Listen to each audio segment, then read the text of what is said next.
Hi, thanks for joining us again as we seek to take a verse or two each week from the Bible to read and commit to memory as best we can.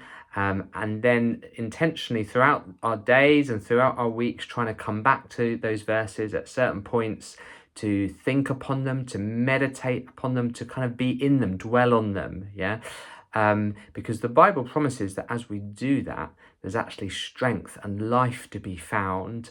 And we will be like, as it says in Psalm 1, that tree planted by streams of water, whose leaf does not wither, even though it goes through all kinds of different seasons, and that will bear fruit at the right time. So that's why we're doing these videos. We want to make the Bible the foundation for our lives because we believe there is life and strength there for day-to-day living. And it really does help us, okay? So this week we are reading from Mark chapter 12, and we're just reading two verses, verse 30 and 31. So Mark chapter 12, verse 30 and 31, and they're pretty key verses, okay? So this is Jesus speaking, and he says this. He says, "Love the Lord your God with all your heart and with all your soul and with all your mind and with all your strength." The second is this: love your neighbor as yourself. There is no commandment greater than these. So this is the greatest commandment, okay? Jesus is basically being questioned about what's the greatest commandment, what's the most important commandment, and this is his answer: to love the Lord your God with all your heart, with all your soul, with all your mind, with all your strength, and to love your neighbor as yourself. And if you've been a Christian for any amount of time, you have probably heard this verse referenced. Actually, in Matthew, Jesus says, because this sums up the whole law and the prophets, they all hang on this, and it's basically saying, Jesus is saying, look, if you get this right, everything else will follow. If you can love God, then actually everything else will fall into place. You see, Christianity primarily it's not a list of rules and regulations. It's not a list of rituals and things to do, things to practice that make you right with God. At its very heart, Christianity is about love. It's about God's love for us and our love for him. Okay? And if we love God, then actually our lives will change and our lives will begin to reflect that. And so the key word is love.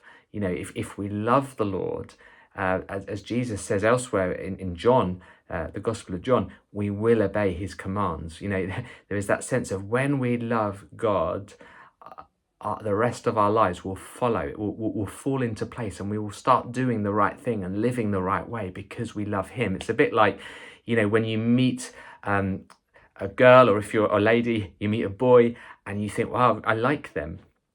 And certain things start to change. You start to try and look more attractive, don't you? You start to try and talk to them, or perhaps you want to orchestrate it, so you bump into them. You want them to like you, and so you it's not about a rule. You don't do it because you have to. You do it because you want to. Okay, and there's something about that when we get our hearts right before God, when we love God, everything else falls into place. And so just three things I want to pick out on this. It's about our hearts, it's about our minds, and it's about our hands. Okay, so you could say hearts, heads, hands. Okay, so what does it mean to love God with all your heart? And I think really it's about our passions, isn't it? It's about what we desire, our wants. Do we want God? Do we want to be with him? Do we want Jesus?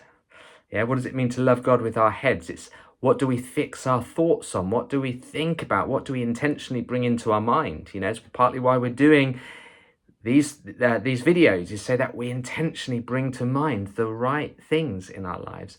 And what do we do with our hands? Do our hands honor the Lord? And there's something about those. Love is three-dimensional. It's like Jesus paints a picture of love that's three-dimensional. It's about our hearts.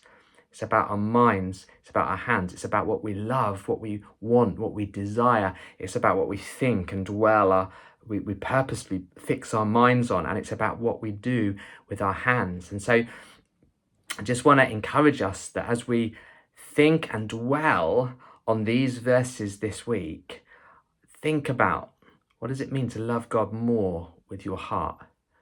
To love him, to want him, to desire him. What does it mean to love him more with your mind? To think upon him. What does it mean to love him with your hands? Is there stuff you need to do to change so that actually what you do with your hands it reflects more your love for him? Those are really good things to dwell on, because Jesus says if we can get these things right, then everything else will follow. All the law, all the prophets hang on this: how we love him. How we love him. Okay, so think about, dwell upon, and allow your love for him to grow in your heart, in your mind, and with your hands. And we'll see you again soon.